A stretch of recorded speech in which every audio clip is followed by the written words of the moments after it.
waxaana wanaagsan daawadayaal waxaad ku soo dhawaataan wararkii ugu dambeeyey ee wararka degdega ee boggeena warqaad 24 wararkii ugu dambeeyey xiisada gobolada Awdal iyo Salel xogan laga helayo ciidamo horle oo kamida beelaha ciise ayaa gaaray deegaan horle oo kamida dhanka iyo xadka dowlad-deegaanka Soomaalida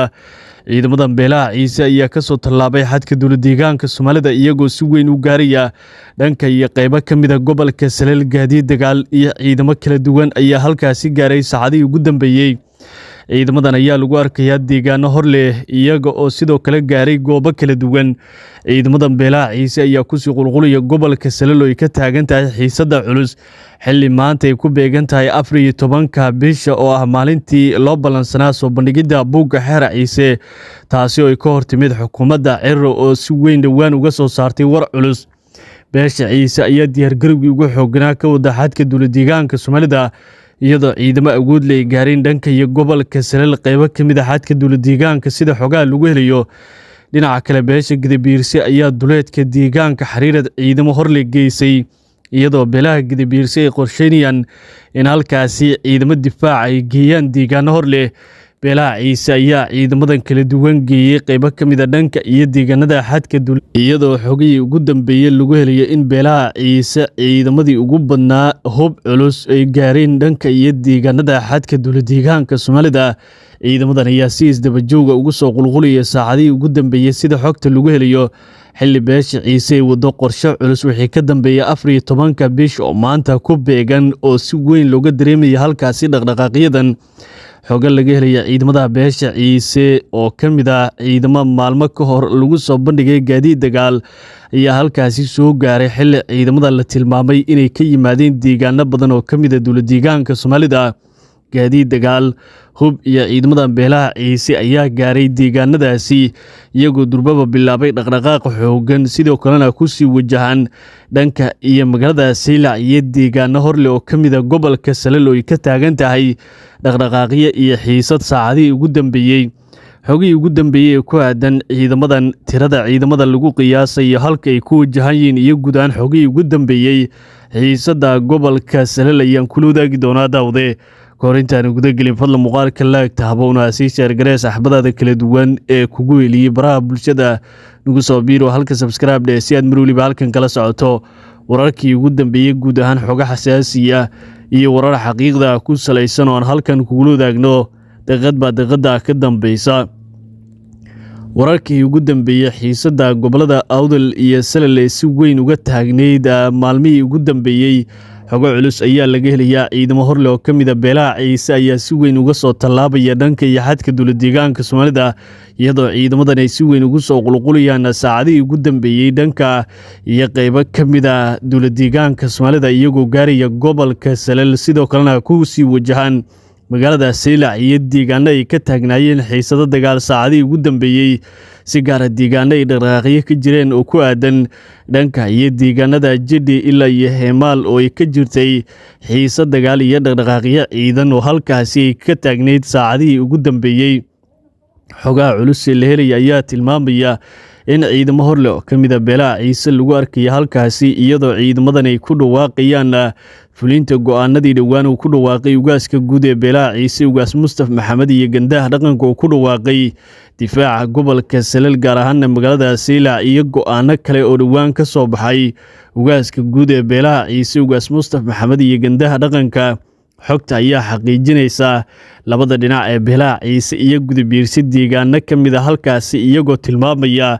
in saacadihii ugu dambeeyay lagu arkaya ciidamo fara badan oo dhanka iyo deegaanada xadka soo gaaray iyadoo ciidamadaasi qaarkood ay ka soo tallaabeen sidoo kalena ay gaareen deegaano horle ciidamadan ayaa sita hubka noocyadiisa kala duwan sidoo kale xogta ayaa tilmaamaysa in ilaa iyo laba kamid ah gaadiid ciidamadaasi ay gaarsiiyeen halkaasi saacadihii ugu dambeeyay ilaa iyo maalinimadii shalay sida xogta lagu helayo iyagoo ciidamadan halkaasi ee lug kaga soo tallaabay deegaanada qaar sidoo kalena gaaray deegaano kala duwan ciidamada beelaha ciise ayaa go'aan xoogan u qaadaya wixii ka dambeeyay go'aankii ugaaska guud ee beelaha ciise iyagoo si toos ugu dhawaaqaya erayo ay qayb ka tahay difaaca gobolka Salel difaaca Saylac iyo sidoo kale gaaridda Boorama iyo erayo kale oo ay ku hanjabayaan ciidamadan ayaa lagu arkay deegaanada xadka sidoo kalena ee soo bandhigay goobo hor leh oo ay gaareen siday xaqiijinayaan ilal lagu kalsoonaan karo oo ku sugan dhanka iyo deegaanada xadka dowlad deegaanku la wadaago gobolka Salal ee si gaar ah u degta beelaha Ciise iyada oo xogaha la helaya sidoo kale ay tilmaamayaan ciidamada beelaha Ciise ay ku soo aadayaan go'aanadan xoog leh iyo in si dardar leh gudaha dowlad deegaanka Soomaalida uga soo tallaabaan kadib maanta oo ku beegan 14 bisha oo ahaa maalintii loo balansanaa soo bandhigida buugga xeer Ciise oo ah buugga ugu weyn ee dhaqanka qarniyada Soomaaliyeed ee buugga dhaqanka beelaha Ciise kaasi oo lagu balansanaa in maanta 14 bisha lagu soo bandhigo magaalada Saylac sidoo kalena ay xukuumadda Ciro ee hor istaagtay kadib go'aan adag oo ay ku dhawaaqday sida xogta lagu helayo waxaana durbaba ay dhalisay xiisadan culus ee ka taagan gobolka Salal hubulursiga xoog leh iyo ciidamada sida weyn uga soo tallaabaya ee ku dhawaaqaya go'aanada dagaal ee gudaha gobolka Salal ee si weyn u gaaraya iyadoo wixii ka dambeeyay go'aanadii isdiidanaa ee ka soo baxaya xukuumadda Ciro ay dhaliyeen xiisadan dagaal iyo in beelaha Ciise ay si toos u qaataan go'aan ciidan oo lagu tusayo gobolka Salal iyo deegaanada kale in beelaha Ciise ay awood ciidan halkaasi geeyaan sidoo kalena ay ku dhawaaqayaan go'aano dagaal oo xoog leh oo si weyn halkaasi ay ugu soo bandhigayaan tani ayaana muujinaysa xaaladda adag ee xilligan ee si weyn uga soo kordhaysa deegaanada xadka oo si weyn ay u gaarayaan ciidamadan sidoo kalena ka soo tallaabaya saacadihii ugu dambeeyay ee ka mid ah ciidamada beelaha Ciise ee lagu arkayo deegaano horley iyo goobo ay gaareen saacadihii ugu dambeeyay ciidamada beelaha Ciise ayaa sidoo kale waxa ay ku wajahan yihiin dhanka iyo Saylac sida xogtu ay tilmaamayso xilli ay ku beegan tahay maanta 14 oo ah maalintii la qorsheynayay in la soo bandhigo buugga xeer Ciise dhinaca kale beelaha Gadabiirsi ayaa duleedka deegaanka xariirad ku soo bandhigay saacadii la soo dhaafay ciidamo ka mid ah beelaha Gadabiirsi ee halkaasi ku soo bandhigay ciidamo hor leh oo ka mid ah jabhadaha ciidamada beelaha Gadabiirsi iyadoo beesha Gadabiirsi dhankeeda ay qorsheynaysa in deegaanadaasi ay difaac ciidan geyso kadib markii deegaanada xadka ay si weyn ugu soo qulqulayaan ciidamada beelaha Ciise ee ka soo tallaabaya sidoo kalena ku dhawaaqaya go'aano adag oo dagaal oo ay si weyn ugu gaarayaan deegaano hor leh tani oo muujinaysa xaaladda dagaal ee ka taagan gobolka Salal ee sida weyn xilligan u soo kordhaysa beesha Ciise ayaa ciidamadan hor leh geysay gobolka Salal ee gaaraya deegaano hor leh iyo goobaha lagu arkay ay muujinaysaa sida beeshan ay kaga go'an tahay go'aankii dagaal ee uu ku dhawaaqay ugaaska xilli xogtu ay sidoo kale tilmaamaysa inay socoto waawaan iyo wada hadallo lagu heshiisiinayo labada dhinac oo ay garwadeen ka yihiin dhaqanka beelaha absame ee uu hogaaminayo garaad kulmiye garaad wiilwaal iyo sidoo kale xubno kale oo ka mid ah dhaqanka beelaha absame ee erga ahaan nabadeed u jooga dhanka iyo qaybo ka mid ah deegaanada beelaha Ciise iyo sidoo kale Gadabiirsi oo ay gaarayaan iyadoo xogaha la helayay tilmaamayaan in ciidamada ka gudbay xadka maalmihii iyo saacadihii ugu dambeeyay beelaha Ciise ay yihiin ciidamo markaasi ku dhawaad boqolaal ah sidoo kalena ah ciidamo halkaasi ay geynayaan mootooyin iyo sidoo kale markaasi gaadiid sida xogta lagu helayo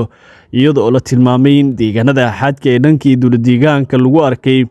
gaadiid kuwaasi oo la tilmaamay inay yihiin gaadiidka halkaasi gaaraya gaadiid maalmo ka hor la soo bandhigay